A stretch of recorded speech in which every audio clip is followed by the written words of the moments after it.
Mantra 11. Vidyam chavidyam cha yas, tad vedo bhayam saha, avidyaya mrityum tirtva, vidya yamritam ashnute.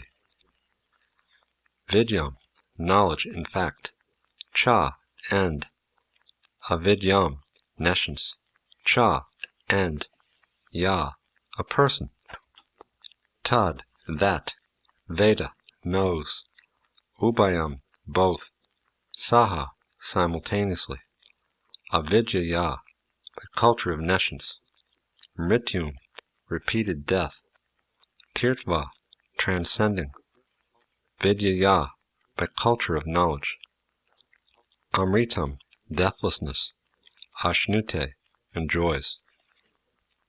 Translation. Only one who can learn the process of nescience and that of transcendental knowledge side by side can transcend the influence of repeated birth and death, and enjoy the full blessings of immortality. Purport. Since the start of the material world, everyone is trying for a permanent life. But the law of nature is so cruel that no one has avoided the hand of death. No one wants to die. That is a practical fact. Nor does anyone want to become old or diseased. But the law of nature does not allow anyone immunity from death, old age, or disease. The advancement of material knowledge has not solved these problems of life. Material science can discover the nuclear bomb to accelerate the process of death, but it cannot discover anything which can protect man from the cruel hands of death, disease, and old age. From the Puranas, we learn of the activities of Hiranyakashipu. This king was materially very much advanced, and by his material acquisitions, by the strength of his nescience, he wanted to conquer death. He underwent a type of meditation so severe that all the planetary systems became disturbed by his mystic powers. He forced the creator of the universe, the demigod named Brahma, to come down to him, and then he asked him for the benediction of becoming an Amara, one who does not die. Brahma refused to award this, however, because even he, the material creator, who has command over all the planets, is not himself an Amara. He has a long duration of life, as is confirmed in the Bhagavad Gita, but that does not mean that he doesn't have to die. Hiranya means gold, and Kashipu means soft bed.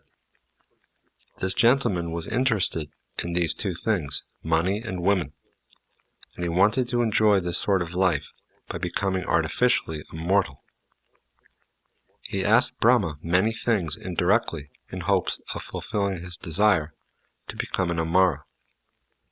He asked benediction that he might not be killed by any man, animal, god, or any living being within the categories of the 8,400,000 species. He also asked that he might not die on the land, in the air, in the water, or by any weapon whatsoever, so on and so on. Hiranyakashipu thought foolishly that this would guarantee him against death. But in the end, although Brahma granted him all these benedictions, he was killed by the personality of Godhead in the form of a half-man, half-lion, and no weapon was used to kill him except the nails of the Lord. He was killed on the lap of the wonderful living being who was beyond his conception. The whole point here is that even Hiranyakashipu, the most powerful of materialists, could not become deathless by his various plans. What then will be accomplished by the tiny Hiranyakashipus of today, who make plans which are throttled from moment to moment? Sri Isopanisad instructs us not to make one-sided attempts to win the struggle for existence. Everyone is struggling hard for existence, but the law of material nature is so hard and fast that it does not allow any to surpass it. In order to have permanent life, one must be prepared to go back to Godhead. This process of going back to Godhead is a different branch of knowledge, and it has to be learnt from the revealed Vedic scriptures, such as the Upanishads, Vedanta, Bhagavad Gita, Srimad Bhagavatam, etc. Therefore, to become happy in this life, and to get a permanent blissful life after leaving this material body, one must take to this sacred literature and obtain transcendental knowledge. The conditioned living being has forgotten his eternal relation with God, and he has mistakenly accepted the temporary place of birth as all in all. The Lord has kindly delivered the above-mentioned scriptures in India and other scriptures in other countries to remind the forgetful human being that his home is not here in this material world. The living being is a spiritual entity, and he can only be happy by returning to his spiritual home with the Godhead.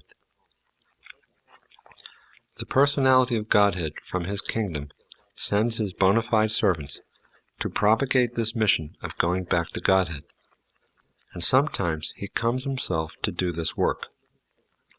All living beings are his beloved sons, his parts and parcels, and therefore God is more sorry than we ourselves are for the sufferings which we are constantly undergoing in the material condition. The miseries of the material world are also indirect reminders of our incompatibility with dead matter, and intelligent living entities generally take note of these reminders, and side by side engage themselves in the culture of vidya, or transcendental knowledge. Human life is the best opportunity for the culture of spiritual knowledge, and the human being who does not take advantage of this opportunity in human life is called a Naradama, the lowest of human beings. The path of avidya, or material advancement of knowledge for sense gratification, means repetition of death and repetition of birth also. The living entity, as he is spiritually, has no birth or death. Birth and death are concerned with the outward covering of the spirit soul, the body. This is compared with the putting on and taking off of outward garments.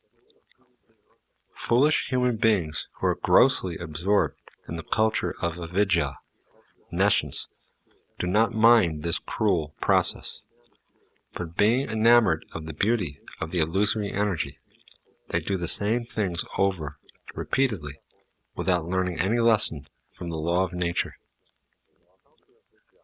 The culture of vidya, or transcendental knowledge, is essential for the human being.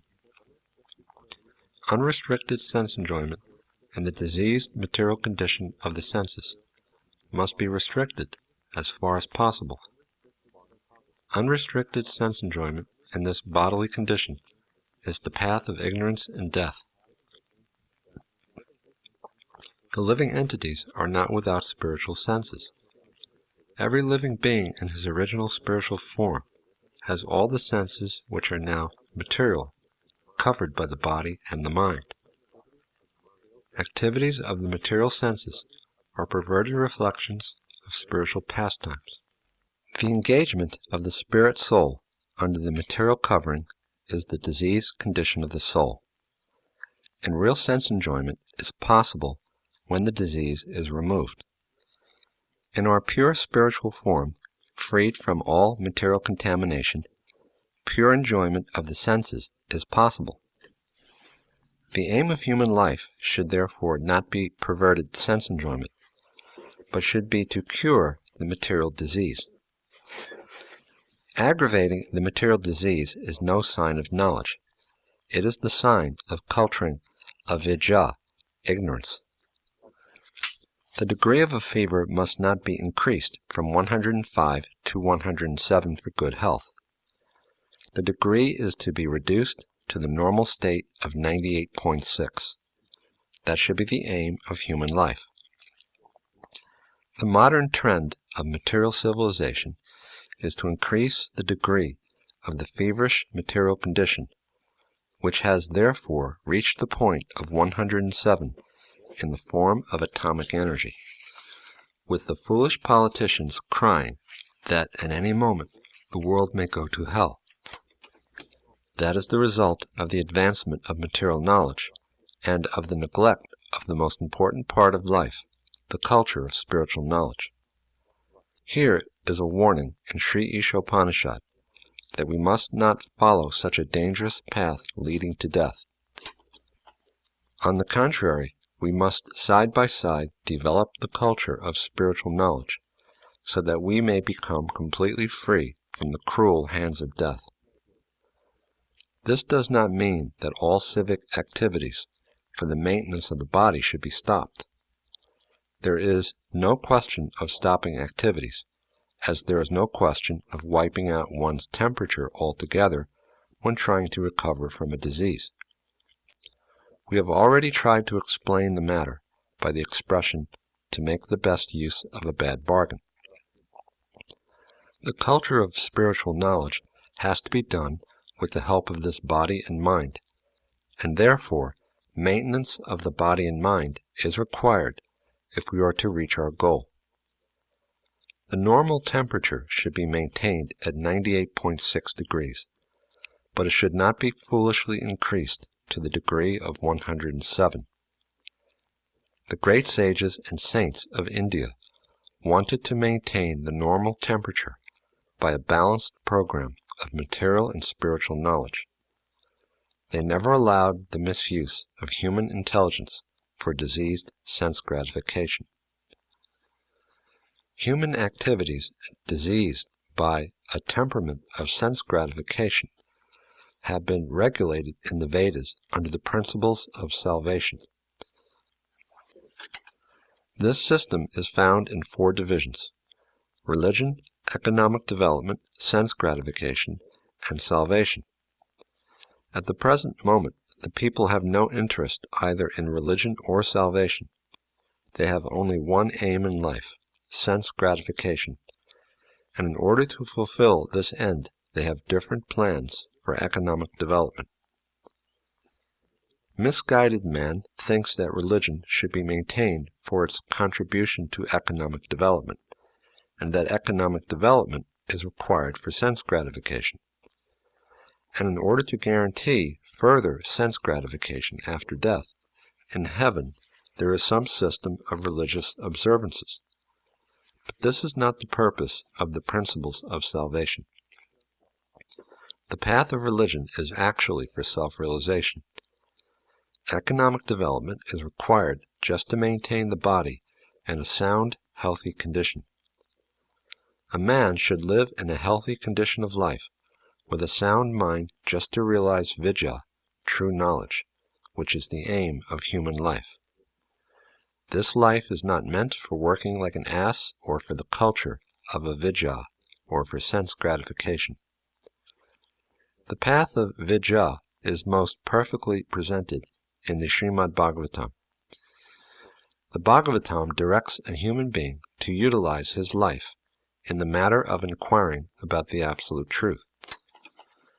The Absolute Truth is realized step by step as Brahman, Paramatman, and at last Bhagavan, the Personality of Godhead. This Absolute Truth is realized by the broad-minded man who has attained knowledge and detachment, having followed the 18 principles of the Bhagavad Gita described above. The central point in these 18 principles is the attainment of transcendental devotional service to the Personality of Godhead.